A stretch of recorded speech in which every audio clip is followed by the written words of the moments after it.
যে আমাদের যারা নেতা যারা কর্মী তাদের উপরে কি অত্যাচার না হয়েছে। চলন্ত গাড়ি থামানো হলো, আমাদের জনপ্রতিনিধির গাড়ির উপরে পেট্রোল ঢেলে আগুন জ্বালিয়ে তাকে খুন করার চেষ্টা হয়েছে।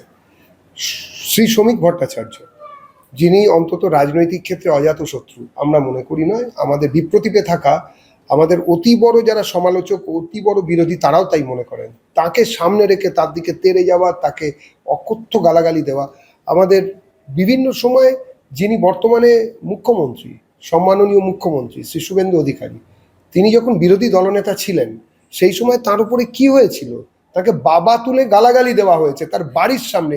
তুই তো কারি, চলে আয়, তোর বাড়ির থেকে এত দূরে আছি।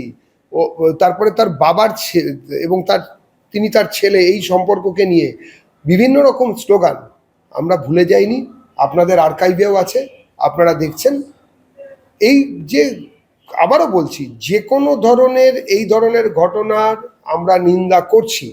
অভিষেক বাবুর ওপরে এই যে ঘটনা ঘটেছে তার সমর্থনযোগ্য নয়। মানুষের যে ক্ষোভ, তার স্বতঃস্ফূর্ত বহিঃপ্রকাশ যেটা ঘটেছে, সেটাকে মাথায় রেখেও বলছি যে এই ঘটনাকে আমরা সমর্থন করতে পারি না। একজন দলীয় কর্মী হিসেবে বা রাজনৈতিক কর্মী হিসেবে আমি সমর্থন করছি না। আমি আবারও বলছি, আমি নিন্দা করছি, যতবার হবে ততবার নিন্দা করব, জোর গলায় করব।